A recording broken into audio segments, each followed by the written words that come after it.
You're listening to the Options Insider Radio Network, the home of the Options Podcast. For more quality options programs, visit theoptionsinsider.com or search for Options Insider Radio Network in your podcast provider of choice. Listeners can also access all of our programming through our mobile app available in the iTunes and Google Play stores. Select programs are also available via live stream at mixlr.com/options-insider. That's mixlr.com/options-insider. Don't forget to follow along with your favorite programs and submit your own questions for the hosts at twitter.com/options, stocktwits.com/options, facebook.com/theoptionsinsider, or via questions at theoptionsinsider.com.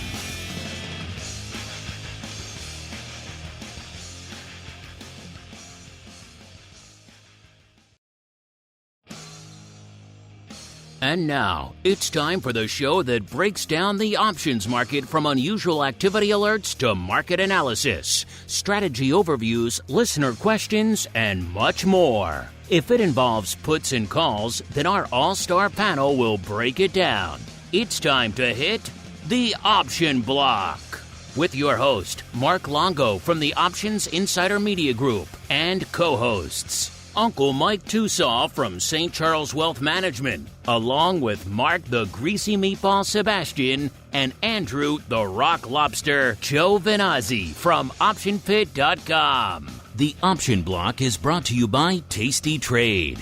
You take the unbeaten path. You root for the away team. You wear shorts in winter. You don't put ketchup on a hot dog. So why wouldn't you trade with a broker that lets you go your own way? Tasty Trade. Stocks, options, futures, and more. You choose. You trade. Chart moves with hundreds of custom indicators. Stare at the candles till you see them in your sleep.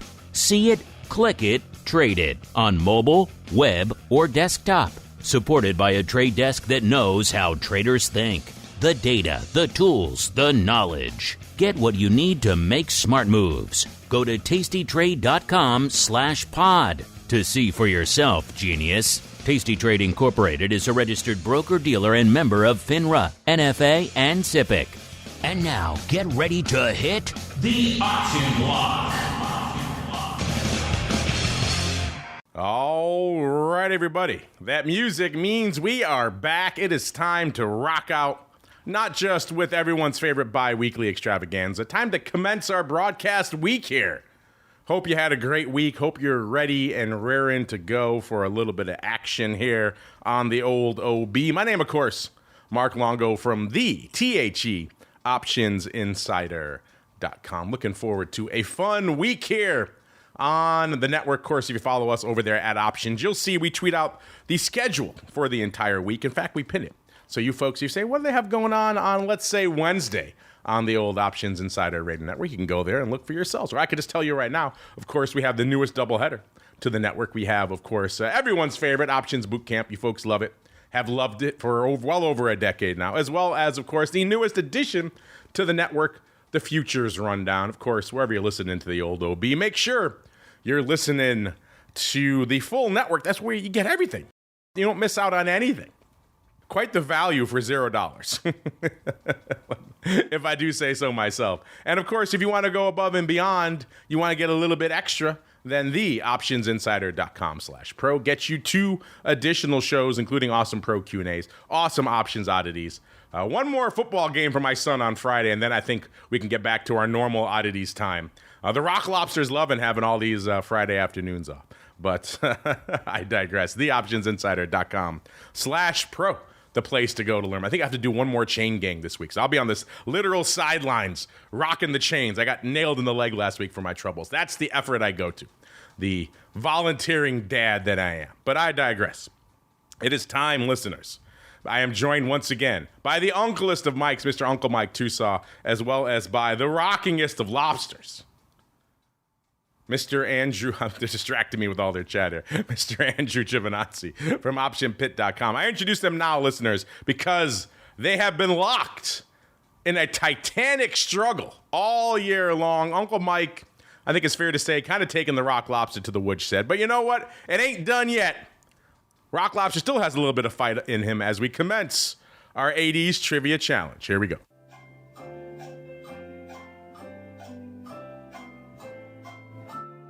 All right.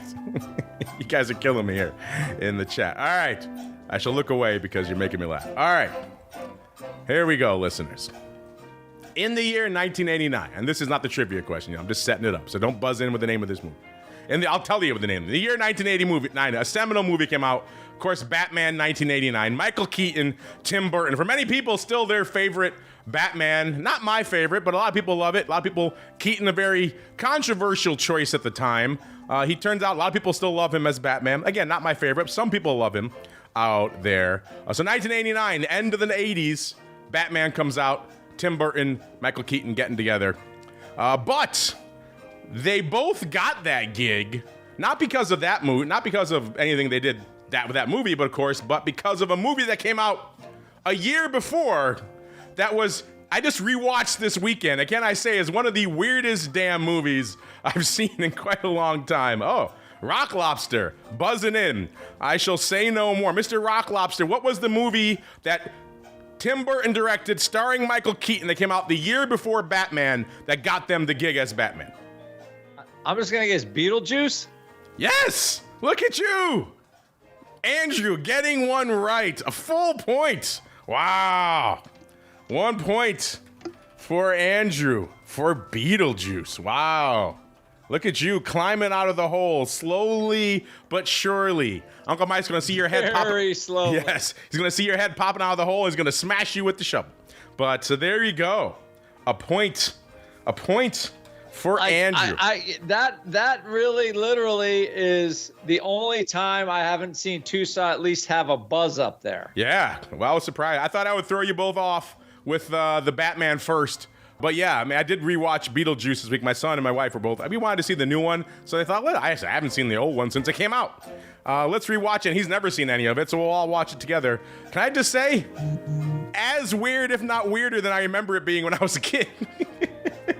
That movie makes it. Didn't he do like Edward Scissorhands not long after that? He did, right around that same time, yes. But that was with Johnny Depp. This was Michael Keaton and Tim Burton kind of together. No, but and that was pretty freaking weird. It was. And then apparently the weirdness of Michael Keaton in this role is what got him the weird gleam in his eyes. Somehow that got him the role as Bruce Wayne, which to this day, I Beetlejuice to Bruce Wayne. Riddle me that, listeners, as we keep on rolling right on into the trading block. It's time to break down the latest topics, trades, and trends in the world of options. It's time for the Trading Block. All right, everybody, welcome to the Trading Block, the portion of the show where we break down what the heck is trading. Let me just say at the top here before we get into all them. Just the weirdest movie I've seen in quite some time. And after it was done, I turned to my wife and son. I said, well, what'd you guys think? Does it make you want to see the new one, the new version, which was kind of the whole goal of watching this one to begin with, so we can see the new one? And they both looked at me and said a resounding no. They have zero desire after watching the original. It is the weirdest movie. The plot is, I think, tangential to the movie at best. I think to be charitable, there is a lot of stuff that is set up that is never explained. I think they kind of just let Tim Burton run loose, and that's kind of what you get there. I like Tim Burton. I like Nightmare Before Christmas. I like a lot of other stuff he's done, but Beetlejuice, man, that one, I haven't even seen the new one. I heard he said before he made the new one, he didn't even bother to go back and watch the old one first. So the new one, I don't know. I haven't seen it. I haven't heard much about it. But maybe you like it. Maybe you're a huge fan of Beetlejuice. Beetlejuice seems like it's everywhere right now. Figures, characters, all kinds of stuff. But yeah, just a weird, and I'm going to go out on a limb and say, nearly not my favorite, not even in my top half. Might be one of my least favorite Tim Burton movies. So just not a fan. But hey, if you love Beetlejuice, you do you. But not a fan. I thought, I saw it so many years ago. I was a kid. I'm sure my memories are skewed. Let's watch it again. No, it's just as bad as I remember it being 30 odd years ago, whatever it was. All right, let's keep rolling out here into the madness that is the markets. Is it as wild as Beetlejuice? The answer is no. In fact, looks like we're getting another one of our little whipsaw-y type of days here, where we start off pretty red, S&P getting hit down to about, looks like around 58 quarter or so before it turns around. and now we're starting to get the whipsaw in. In fact, the NASDAQ about to turn green, going to turn green any second now. S&P off about 0.25%, Dow off about 1/3%, and because we like to do it, why not? Let's go check out our friends over there in small caps. They're not feeling the whipsaw. Well, they're up a little bit, but still, they're still down 1.3% on the day. So they're feeling a little bit of red out there. All that a long way around to say our old pal VIX Cash was at an 1890 right before we kicked off the show. They've given up the ghost a little more since then, actually down to about an 1870, which puts it down about 1/3 of a point. VVIX was at about a 105 right before the start of the show. That puts it down 3. I'm sure if I re-racked it right now, probably would be even a little bit lower. But a lot to unpack. I don't get a chance to say this very often, so I'm going to do it now. I now toss it to the winner of our trivia challenge, the Rock Lobster. If you have any enduring memories of this, let's just say, weird 80s movie that is Beetlejuice, have at it. And then B, what's catching your eye? And yet another kind of, we just tick green in the NASDAQ. So yes, another whipsaw-y type of day, sir. Beetlejuice, I have to I can't tell you anything about that movie except that Michael Keaton had crazy hair, makeup, and he had like a jailhouse outfit on. Except that it won you points today, so it will be forever a favorite of yours from now on. Well, I believe this is the line that turns the tide. Now that we're not on some bizarre football 80s wrestling, I have. As opposed to Beetlejuice. Shot on all the last probably 8 or 9. If I had to take a flyer on which thing you would turn it around on, Beetlejuice would have been near the bottom of the list. So I am surprised and/or impressed, sir. Oh wow! Okay, well there you go. That's something. That's something. As far as the market goes, I think at this point, you have any time in history where we were at all-time highs, VIX would not be 18.5. It was 20 last week. So, I mean, the election is, you still have election volume. I mean, we were at 21 handle, and I think a lot of that was because of the potential Israel retaliation for the higher vol we had the last couple of weeks. And I guess the dead Hamas guy kind of leader, at least for the short term, that the Middle East thing has calmed down if you look at oil prices and things like that. So you have you look at betting lines, you look at polls. The hard thing to believe, I think, going into is as goofy as 2020 and 2016 was apparently, is like nobody believes anything. I don't think polling. I don't know. What's real news? Only snippets of things are posted or reported on as news by anybody really. So bizarre. The fact that we won't have election recounts or election count like on election day that's. Some states are saying that won't even be possible. So again, whatever states like, I just think there's a lot of nonsense. It's all nonsense. Like we can't just know what the election is on election day. We have rules that kind of do that, but whatever. So thus you have volatility. You have an 18 VIX and SPX realized vol at 10%.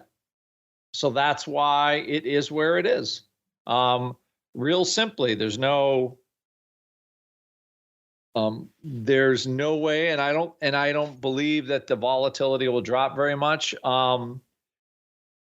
The second part is what stocks, you start looking at like green energy stocks are doing a little less well. With the Q, almost near 500 again. Solar stocks, which, there's some technology in there, but they're year lows for the most part. So I believe the market is starting to pick a winner somewhat. Leaning on Trump, whether you like him or not, it does appear like some of those lines have started, again, just straight correlation. stocks are going up and Trump is pulling ahead in a few places.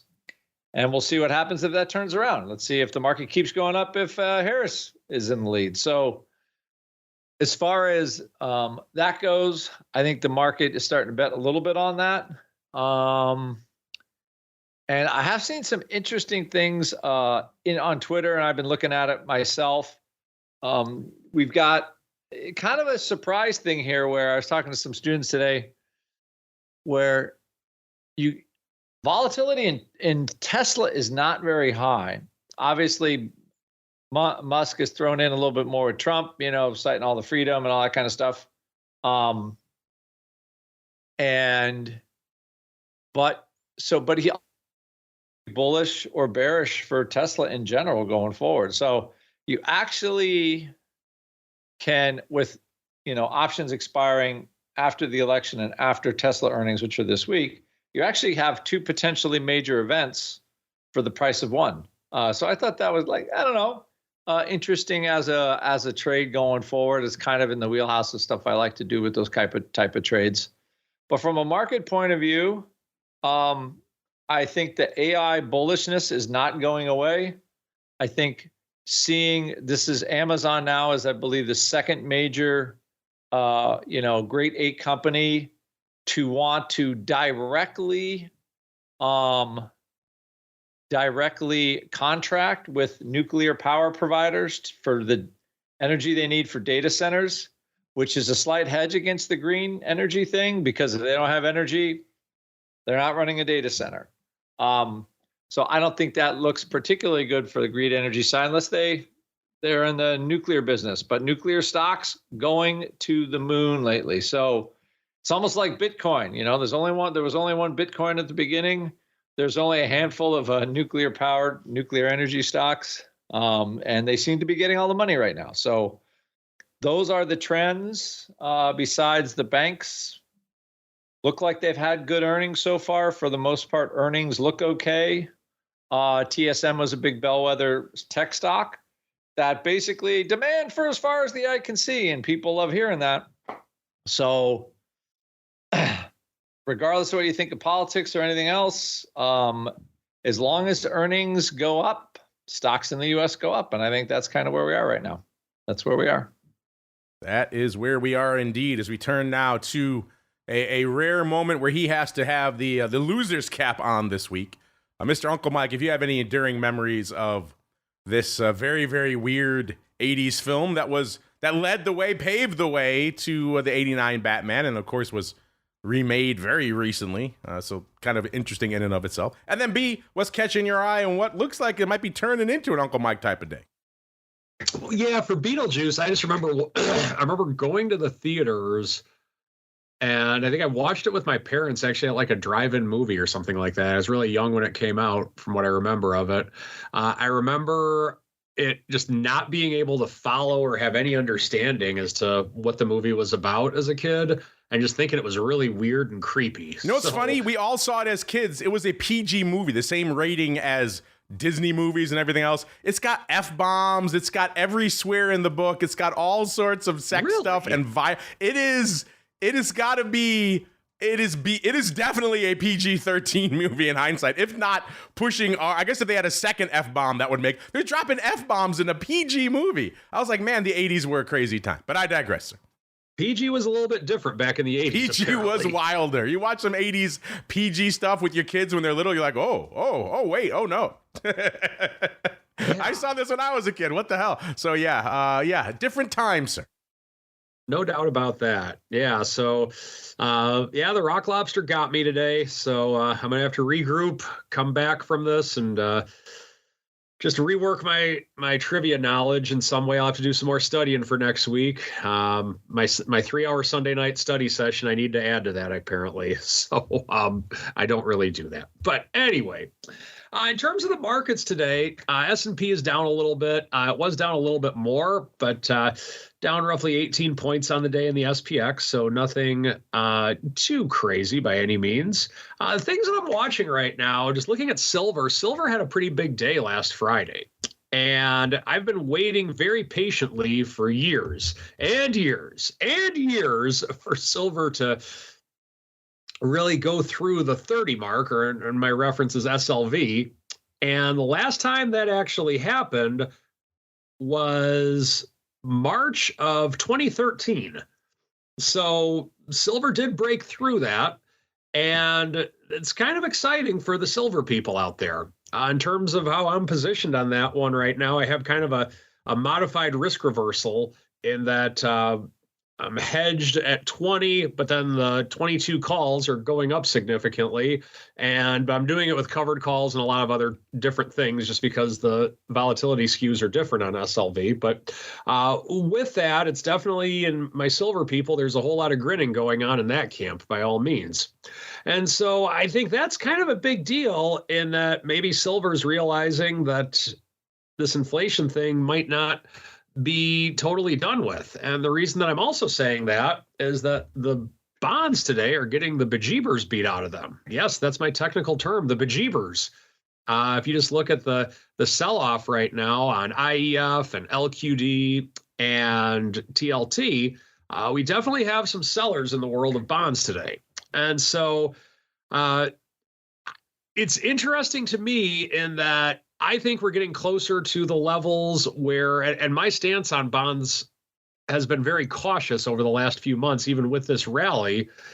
So a lot of my holdings are in short-term bonds right now, and I've just had some calls I've been getting in and out of just in case we do get the major run. And it looked like we were about to get a big run in bonds, but we're kind of pulling back now. So it's kind of been this mean tease, so to speak. But that's the joy of that for me, is that it's just been with calls that I've pretty much broken even with for the most part in this bond non-rally, rally, whatever you want to call it, the last couple of months.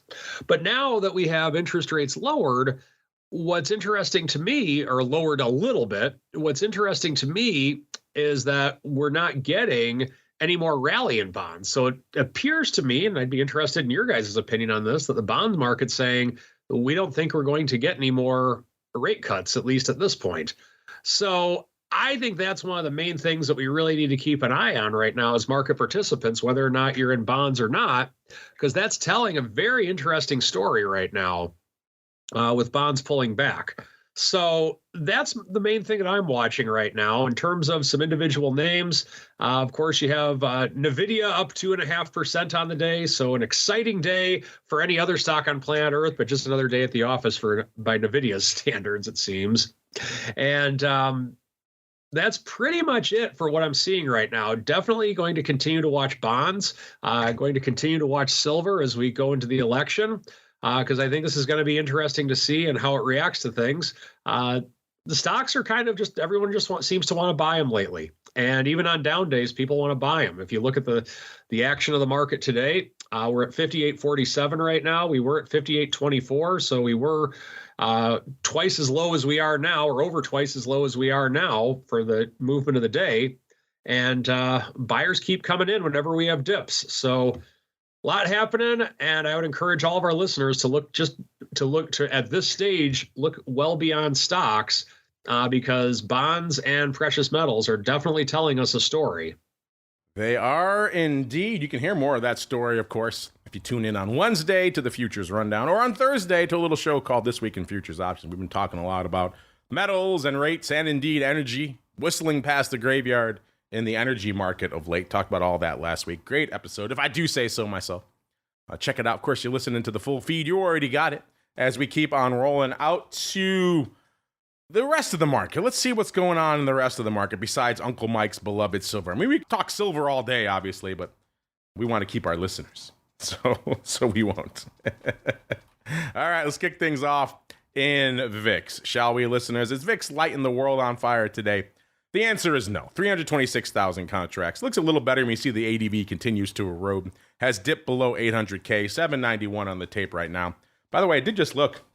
The big dog out there today in VIX are the April 42 halves, going up for 99 cents, 40,000 times. Now, I've been doing this for a bit, so I know when I see stuff around the 42 half strike, usually it also is linked to something a wee bit lower down the strike chain, and that is indeed the case. They did 40,000 of the 42 halves against 10,000 of the April 20s. They sold those for almost $3, $291. It looks like they bought 4 of the 42 halves, so we don't see that too often. 1 by 4. which is intriguing. So you like that, listeners, selling the 20s in April for about $3 and then spending $4 to buy 4 of the 42 halves. So you're still doing a net debit of $1. If you did it 1 by 3, you do it pretty much flat. That's an intriguing choice. I looked, I don't see, all I see is 10,000 of the 20s today. So they did not do any others.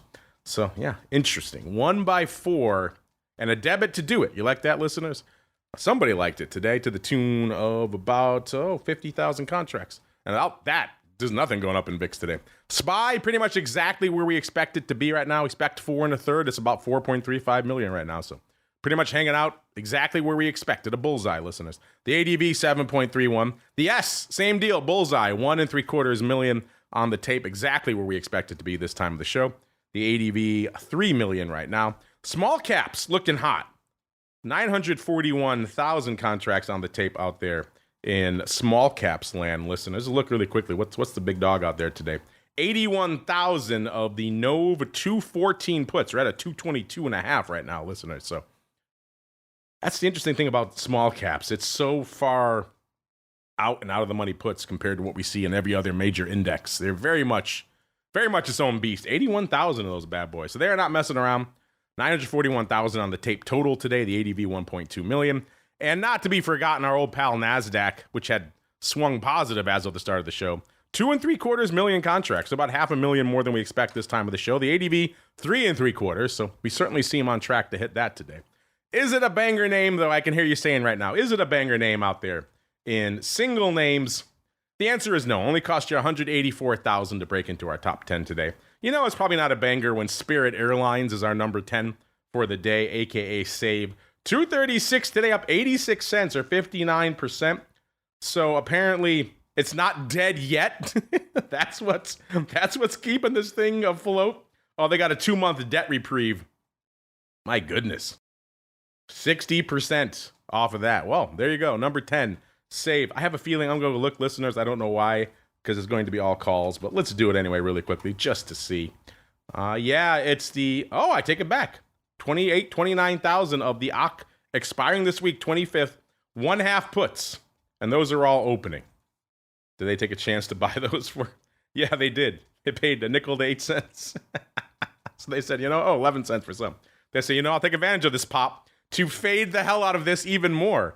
Even by the end of this week. Wow. They're saying no bueno to it. 1/2s too. By the end of this week, right back down. They're going to give it all right back. Wow.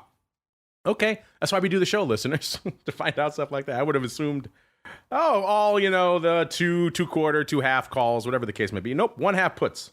Lighting it up. Quite a few. Let's see. 29,000 have already gone up today. My goodness. That's all opening too, by the way. No closing there. Wow. Okay. Interesting stuff. Did not have that on my bingo card. Number 9, it's good old Palantir, 42.5, off about $0.50 today. This thing has just been on the rampage of late. Good for number 9, 194,000 contracts. Number 8, going back to crypto land, Uncle Mike, cover your ears. It's Mara. Crypto obviously been on a tear over the past week and change. Giving some of that back today. Mara, 18.5 exactly, off about 38 cents right now. Good for 197,000 contracts today. On the last week, though, it is still up about $1.50 or 8.5%. So nice little run here for Mara. Number 7, you want to hear, by the way, you want to hear more about Mara options flow? Tune into the crypto rundown a little bit later. It's just next on your device, wherever you're listening to this, after the option block hits it, of course. On number 7, we've got SoFi, 10.5, up 31 cents or exactly 3% today. So nice. Oh, Citi raised their price target, looks like out here. Either way, more buyers than sellers. Good for SoFi, number 7, 208,000 contracts. Number 6, off the chips we go. 156.64 is AMD right now. Good for number 6, 235,000 contracts. Up about 75 cents or so on the day. Keeping it in the same related area, we got SMCI, 48.06, up 80 cents or 1.7%. Good for number 5, 243,000 contracts. Number 4, it's the Amazonians, plural, 186.64, off about 35 cents or so today, and good for number 4, 265,000 contracts. Number 3 is the Fruit Company, 421, 236.5, up about $1.50 or about 0.2%. Good for number 3, 421,000. Number 2 and number 1, you probably know what they are by now. Number 2, it's Tesla, looking light, only 569,000 contracts. 218 and a quarter, off about $2.50, or a little over 1%. So today, more sellers than buyers out here in Tesla. And then number 1, the big dog, it is NVIDIA, looking a little bit lighter compared to what we've seen in the past, obviously. Not anywhere near 11 million contracts today, or even close. 2.3 million contracts on the tape. 141 and a third, up about 3 and a third, or nearly 2.5% for the top of our list today. And if you like yourselves a little bit of hot earnings action, then man, we got you covered out here on the website this week, theoptionsinsider.com. GM tomorrow, Boeing on Wednesday, AT&T on Wednesday. A little entity called CME Group right across the river here. You may know them from such shows as This Week in Futures Options. They're on Wednesday as well. Something called Tosaw, I'm not sure. I think they're Belgian on Wednesday. IBM on Wednesday as well. Thursday, American Airlines, Southwest Airlines, Texas Roadhouse.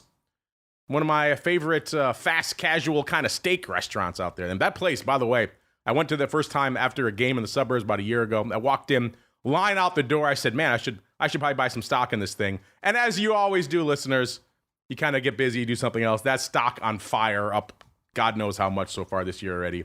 Never been to this place where there hasn't been a line out the door and a waiting list. So they're doing something right, apparently. And their stock reflecting that. Will it continue? We shall find out on Thursday, listeners. Let's see really quick. Let's do a couple before we get into the oddities. Let's go out to Boeing first. Our former neighbors across the street. I think they're down in Newport News, Virginia, or somewhere around that area now, even though the building does still say Boeing across the street. 23rd, so that would be later this week before the bell. 155 even was where they were trading when we ran this report this morning. They were pricing in 829. In the past, they've moved 580. So yeah, a wee bit extra juice right off the top there, listeners. So they're expecting some movement, which again, Boeing's had some bad surprises of late. So I guess you can't really blame them out there. And I know our old pal, Mr. Buffett, is tuning in. He wants to hear our analysis of his favorite holding, maybe his former favorite holding. It's Coke. Before the bell, 23rd as well. About $70.50 is where it was when we ran this report. They were pricing in $1.72. In the past, they've moved 87 cents. So, man, they're pricing in nearly a 2Xer. Coke?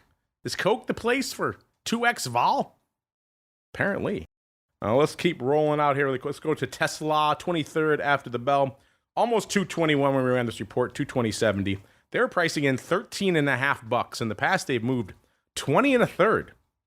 My goodness. So almost exactly $7, $6.90 off the top.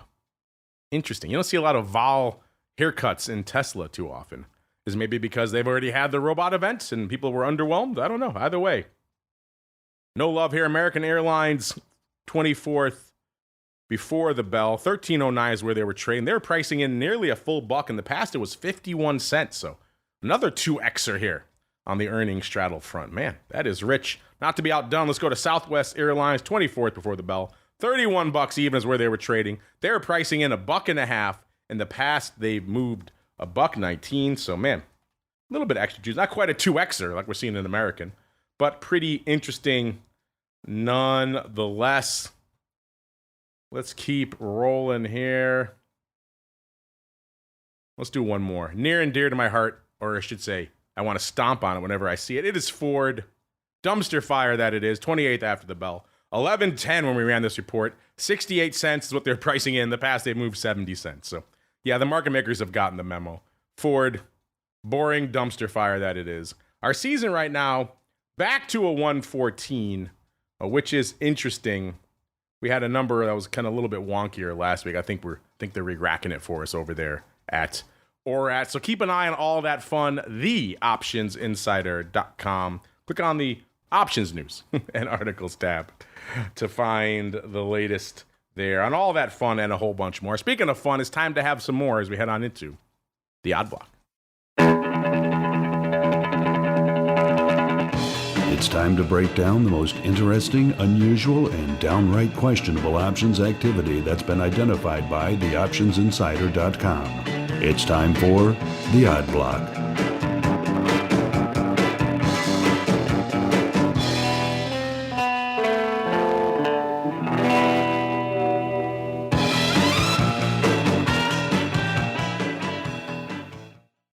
right, everybody, welcome to the Odd Block, where we get weird, we get wild. Really quickly, Mr. Rocklouse, before I dive into some of today's single name paper, what are your thoughts on that 1x4 we just saw in VIX, April 20?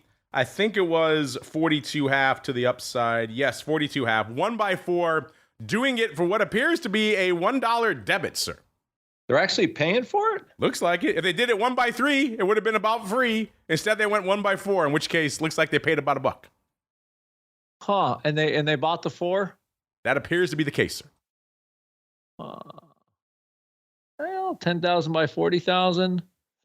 I wonder if they're taking it off. That could possibly be. Is not opening, at least as far as we can tell, but there's a lot of that could, because the back month hasn't done much. I mean, but are you paying to take off April already, though? I mean, what the hell? Yeah, it would be like, to me, that would be kind of a stretch. Yeah. They're adding, it's like one of those trades where, just for listeners, when you have that much time, like that, the relationships still kind of hold, like what I call like a soft delta. So when vol blows up, those 42.5s have some performance. As you get like probably by mid-February, you're going to start getting a little less performance on there.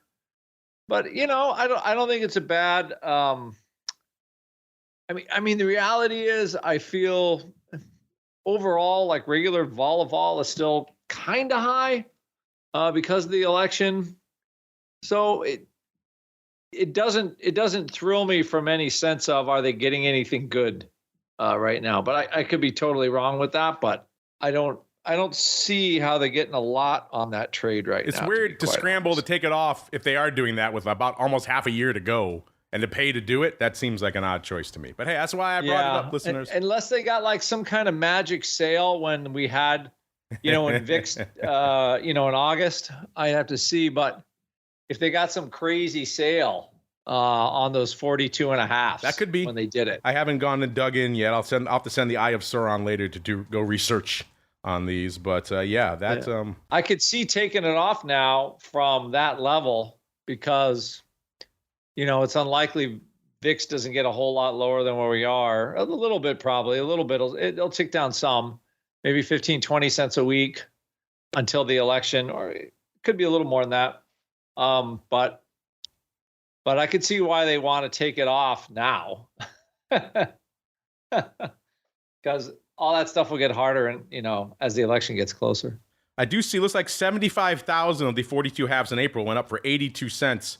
Back on August 20th, when VIX was not that dissimilar from when it is now, 18.75. So it's not like they did it on, August 5th or something, when they had a crazy level to leg into it. Yeah. I think that's why maybe that's why they're closing it. You know what? They might have made some money on the 20s.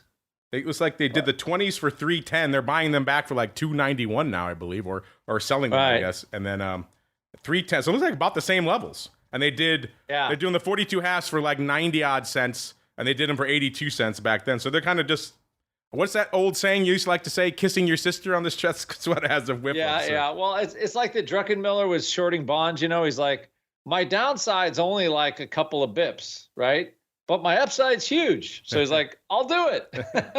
And I think at this point, maybe they put the trade on, and at this point, they really didn't get what they thought out of it. And they're like, okay, I'm just going to put my tail between my legs and go home. I guess. I mean, you got all this time. You kind of paid for it. I don't know. Weird one indeed. Listen, I didn't mean to hijack the odd block, but just kind of some fun analysis. Tune in to Vol Views on Friday if you like more of that kind of fun.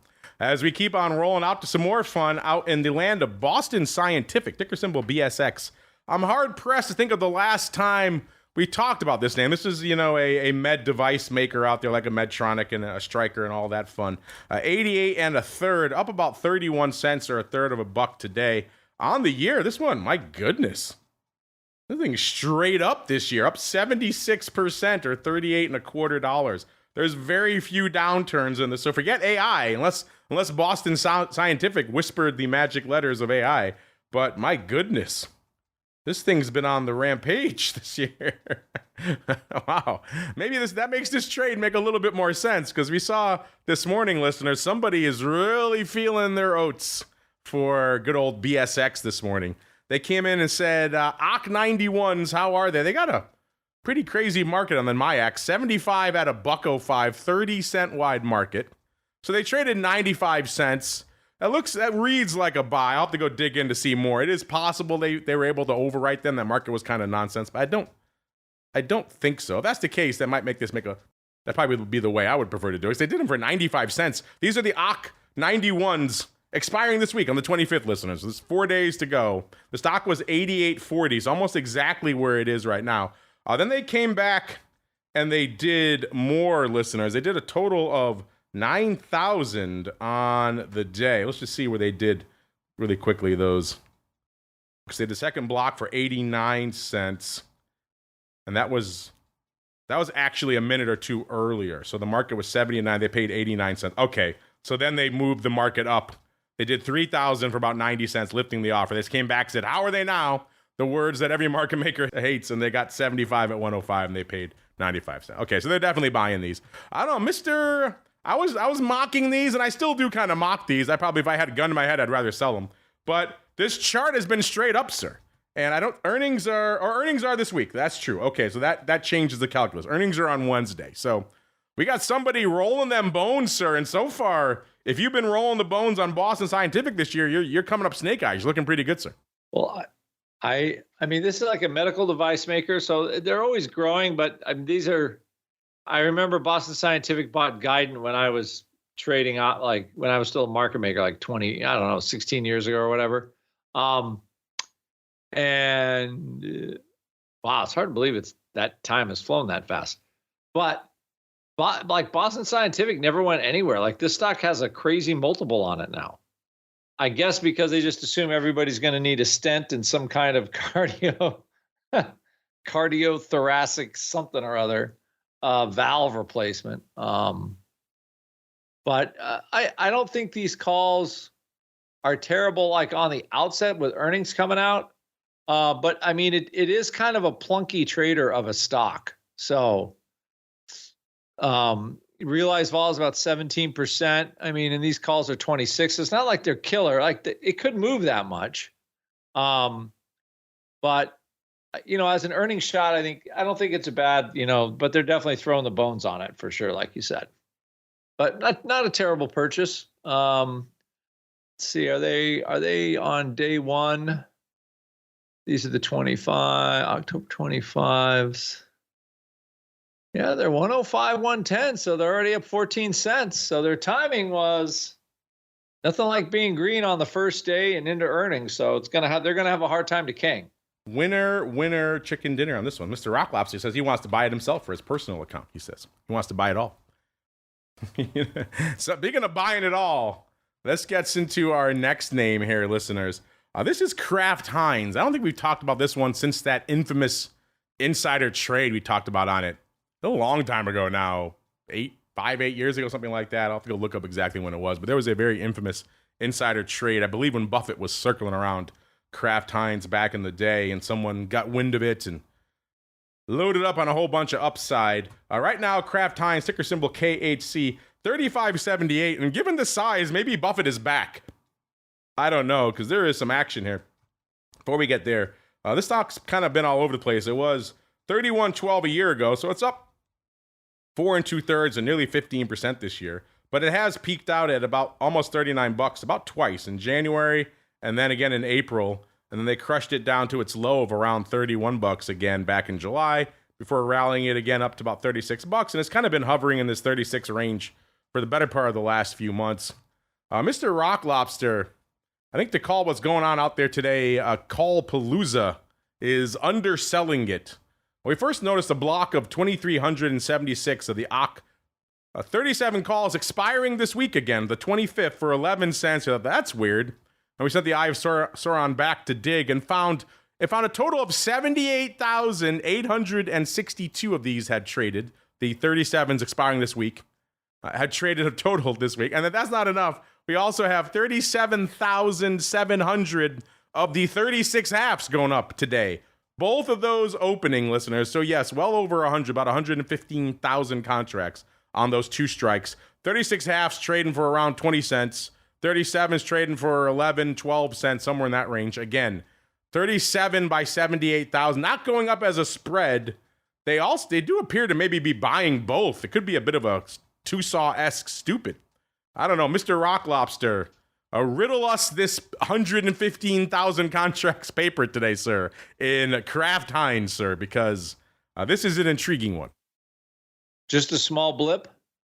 Just small paper, just a little bit of paper between you and me. Yeah, just a little bit of paper. I mean, it has the feeling of it could be an insider, right? Because just the size of it. I know there's some really large players. Remember that one time when their earnings got smoked a while ago and the stock was down a bunch? I can't remember how long ago that was. It was 5 years ago? No, I think it was longer.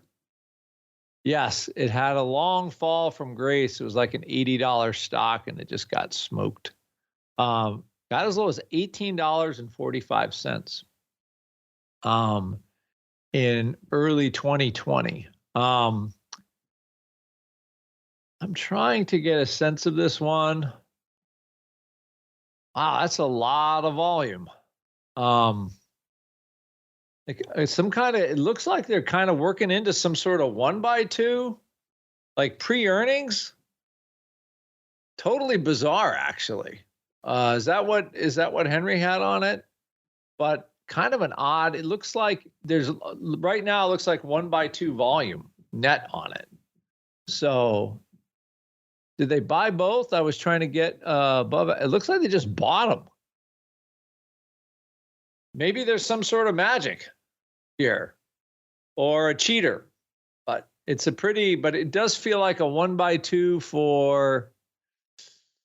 I'm just saying here, maybe, like for even money. I don't know. It's because the stock's trading 6.5, 7. Again, they think there's something might be happening toward the end of the week, but it feels like it's almost all news related for some reason. Just got to get back to 36.5. Yeah, maybe a 1x2 for even money, something around those lines. But they need something to happen.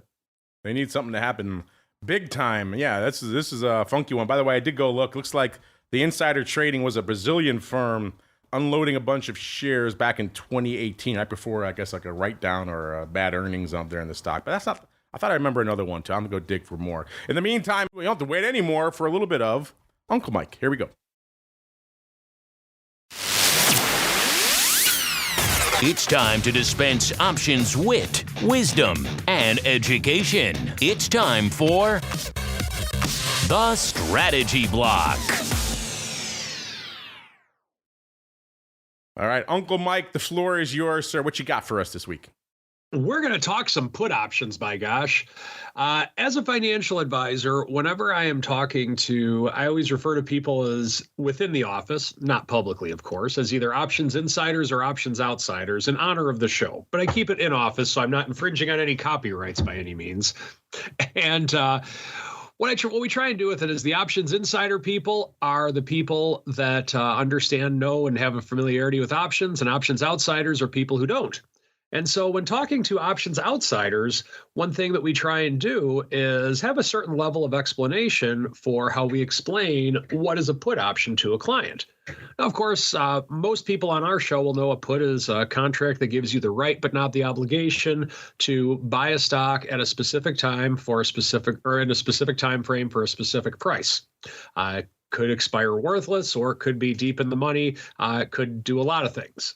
But what I think is important on how you explain an option to someone who is either a new listener to the network, a friend of yours who you're trying to teach about what you do with options, or in my case, a client that may want to do it, I think it's important that you explain it by using terms like it is insurance. What I like to do is I like to explain it in such a way that you think of it like term life insurance. If like you buy a term life insurance policy, you pay money for it for 10 years, 20 years, 30 years, whatever the length of the term is, and you are never going to get that money back unless you die.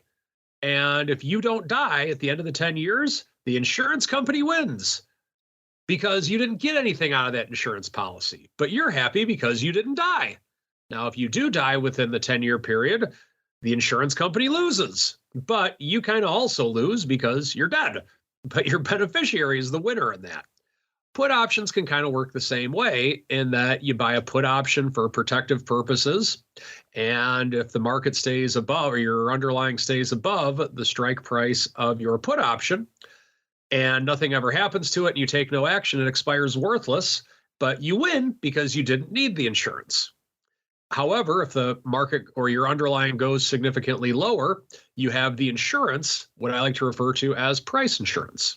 So I think it's important that, number one, if you are trying to spread the word of options in some way, shape, or form, you have to have a good understanding of how to explain it. But number two, even more importantly, I'm of the school of thought that if you can't teach something, then you really don't know it very well in the first place. So that's a webinar that we're going to be doing as soon as this show is over, how to explain put options. Tune in, adaptive-webinars.com for us to explain how to explain even further. As we keep on rolling and go around the block. It's time to tell you what we'll be watching on our trading screens until the next episode. It's time for Around the Block.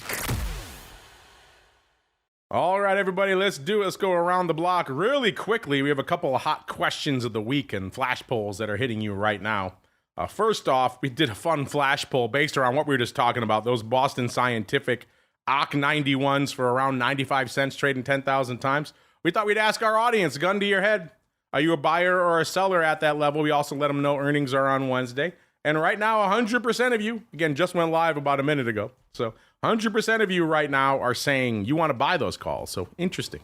Near dated swing for the old fences. Not a cheap one in Boston Scientific. Get over there at options. That'll be a flash poll, but we'll let it run for the rest of the day so you folks on the podcast, on the on-demand side, can play as well. Our actual question of the week, listeners, is another contentious one. You may have heard there's an election coming up. If not, I hate to be the one to break it to you, but it's true. If you had to buy one straddle to hold through the election, which one are you going to choose? Gave you three choices and the infamous other. A good old DJT, the 31 straddle expiring on November 8th for a whopping $17.80. They are not messing about in that one. Or you can go SPY. You can go all the way through November 8th expiration as well. We chose what at the time was the at-the-money strike when we posted this, which was $5.82. That was also $17. So you can get the entirety of the S&P or you can get DJT for around the same price, which is interesting. Or you can go straight VIX. VIX we went a week beyond because the November 8th really doesn't, it expires obviously right on the day, in the morning of, so you're not going to get really the juice in those options. So we went out to the November 13th. So the 19 strike for $4.16.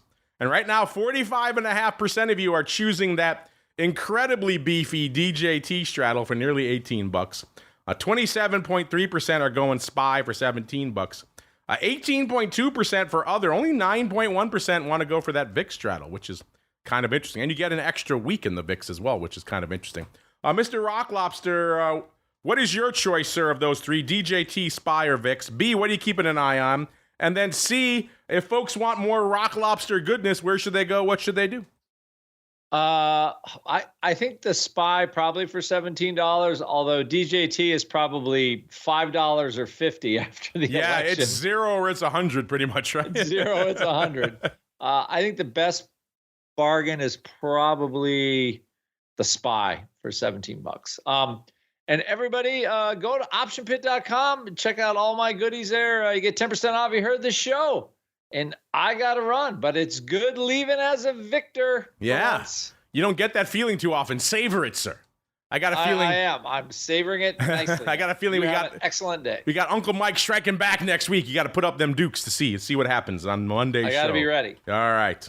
And Mr. Uncle Mike, since you have been invoked, if you have a preference on those three, the DJT straddle for nearly $18, the SPY straddle for $17, the VIX straddle for $4.16 or other, and then B, what are you keeping an eye on in the market outside of those? And C, where should folks go if they want more Uncle Mike goodness, like, let's say, I don't know, a webinar? I think that the DJT one's very intriguing, I think. And with where it is, I think that that's probably what I would go for. In terms of where you can go to find more Uncle Mike, go to adaptivewebinars.com, and I'll be doing a webinar in probably 3 minutes. So excited about that. And if you'd like to get a little bit more Uncle Mike, follow me on Twitter at Mike Tosaw, Tosaw, or check out my website, stcharleswealth.com. Check him out, stcharleswealth.com. We're in a few minutes, listeners, over there if you want a little bit of webinar goodness. That music means, listeners, we are done, but we are not done on the network today. What do you think I am? What am I, a rookie? I'm doing one show a day, a child. I laugh pshaw at one show a day. Listen, we'll be back in a little bit talking all things crypto out there with a little bit of the old crypto rundown. Looks like I'll be joined by my old pal, Mr. Bill himself. He's kind of like the Uncle Mike of the crypto space, in that he's just a ray of optimism, a ray of sunshine. Never get the guy to talk anything bad about those markets out there. So those two should meet, except for the fact that they would instantly be at each other's throats because Uncle Mike hates crypto and Mr. Bill loves it. So find out what he has in store for us coming up in a little bit over here on the Crypto Rundown. Then, of course, we're back again tomorrow, listeners, with all sorts of fun on the network. Rolling out the old Pro Q&A with our friend Mr. Constantine, the last emperor himself. So get those questions in now. Then, of course, Wednesday, got the old doubleheader of Options Bootcamp, followed by the Futures Rundown. The kids loving that 1-2 punch these days. And then Thursday, we're back again for episode 2 of the Option Block. Stay safe out there, everybody. The Option Block is brought to you by Tasty Trade.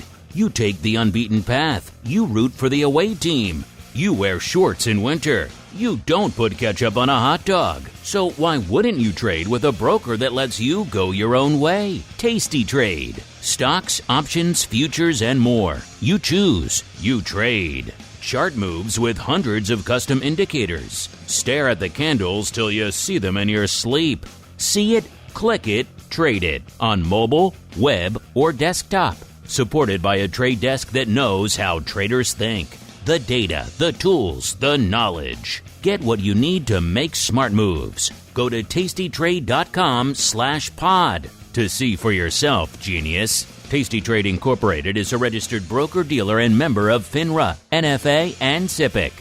You're listening to the Options Insider Radio Network, the home of the Options Podcast. For more quality options programs, visit theoptionsinsider.com or search for Options Insider Radio Network in your podcast provider of choice. Listeners can also access all of our programming through our mobile app available in the iTunes and Google Play stores. Select programs are also available via live stream at mixlr.com/options-insider. That's mixlr.com/options-insider. Don't forget to follow along with your favorite programs and submit your own questions for the hosts at twitter.com/options, stocktwits.com/options, facebook.com/theoptionsinsider, or via questions at theoptionsinsider.com.